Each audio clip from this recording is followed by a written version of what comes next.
Hi guys and welcome to a new video. Today I was getting cultured with Akira Kurosawa's Ikiru.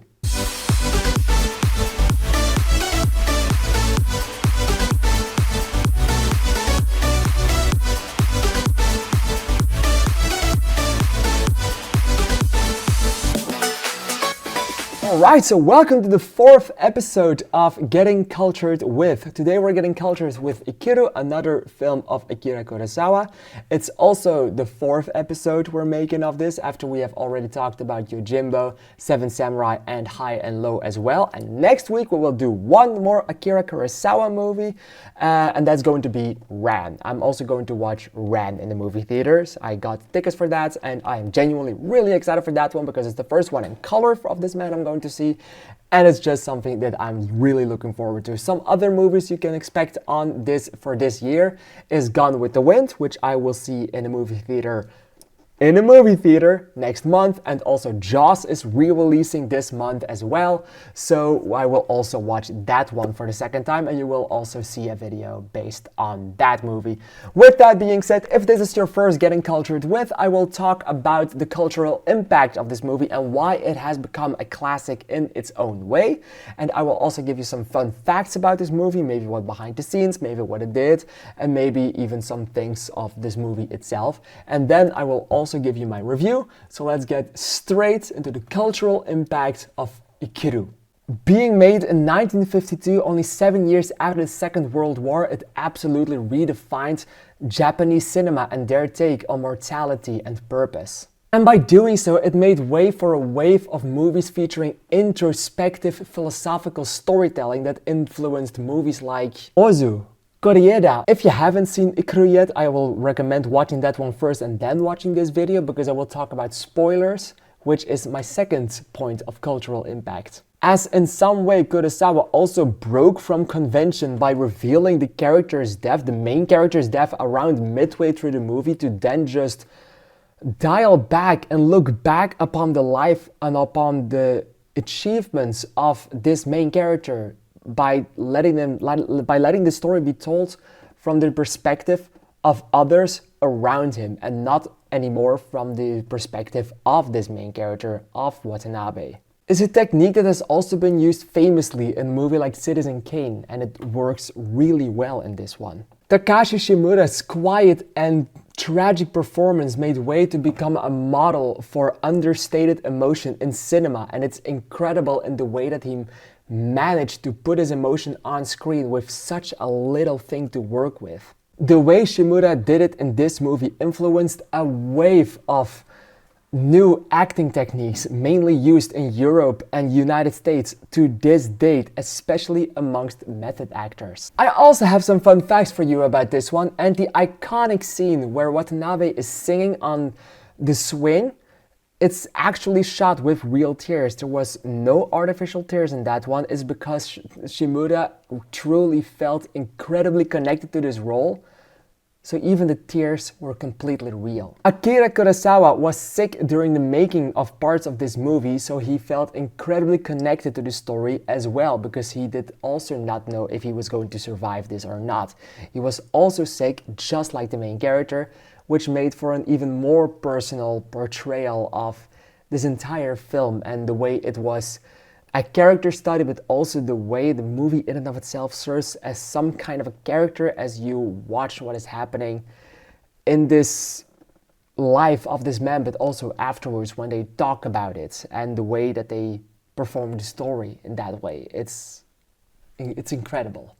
And this movie is so incredible, in fact, that it stands on number 95 in the IMDb Top 250 Movies of All Time and on number 16 in the Letterboxd Top 250 Movies of All Time. But now for my review. As I watched this one in the movie theater for the first time, actually, it was quite a great experience to see a movie with a lot of really old people that were probably even alive and probably even went to see this one in the movie theater when they were still young.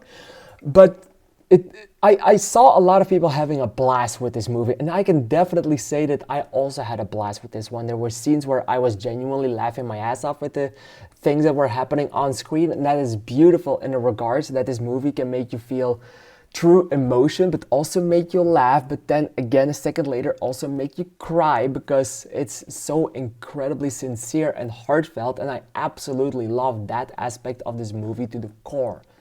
That being said, I love every performance, I love every character, and I love how incredibly relatable this movie is up to this day. But there's a remake of this movie that I have seen a few years ago. It's called Living with Bill Nighy in the role, and it's exactly the same movie, but British.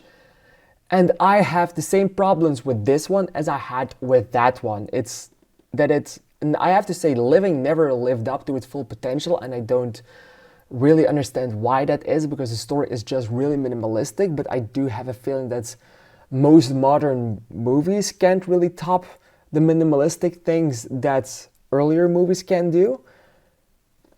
I definitely thought Ikiru was better in that way, that it was more minimalistic.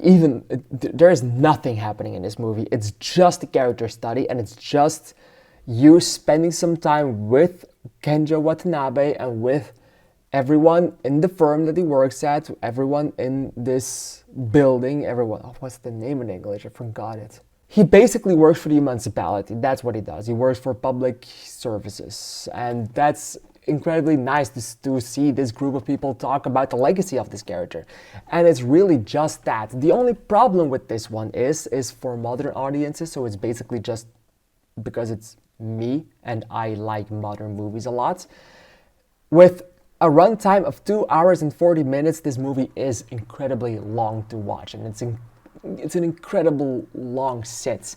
This movie feels like it's 2 hours and 40 minutes because it draws out like 2 hours and 40 minutes. It's incredibly long, and even though that's not necessarily a bad thing, because movies can be long, and I've also seen Seven Samurai, which is 3.5 hours long.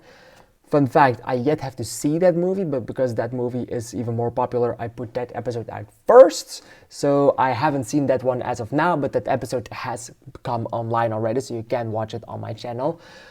But yeah, this one is 2 hours and 40 minutes with not a lot happening, so I was bored during some of it. Not bored in a way that I couldn't wait until this one was over, but I was bored in a way that I think like, okay, this movie could have gone a little faster for me. And that's mostly pacing wise. I thought this movie could have moved a little faster, but I wouldn't necessarily say that you could have cut out anything out of it, because every time you would cut a scene out of this movie, you would break the character study and you would break everything that this movie talks about. Yes, it's a movie that's 2 hours and 40 minutes. In my opinion, it's at least 40 minutes too long and could have been a perfect 2-hour movie.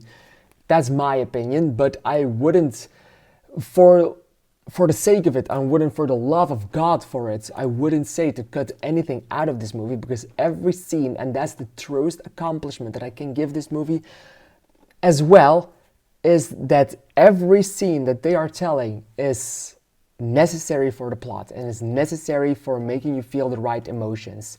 There is no scene in this movie where I truly think this one could have been cut out of it, this one is unnecessary as fuck. Even the more annoying characters, like the young lady friend that he has during half of this movie, I was annoyed by her incredibly hard. I do think her character was really freaking annoying, but still they made me care about her. And that's something I can give this movie. It's incredibly relatable, it's incredibly on the nose, it's incredibly long, but still feels very necessary. And I think it's a big accomplishment that this movie feels so incredibly relatable, even though it was made 78 years ago. That entire thing that happens during the last 5 minutes of this movie, where they say that they were going to make their lives better and that they were going to do better, and then they are back at work and it just nothing changed.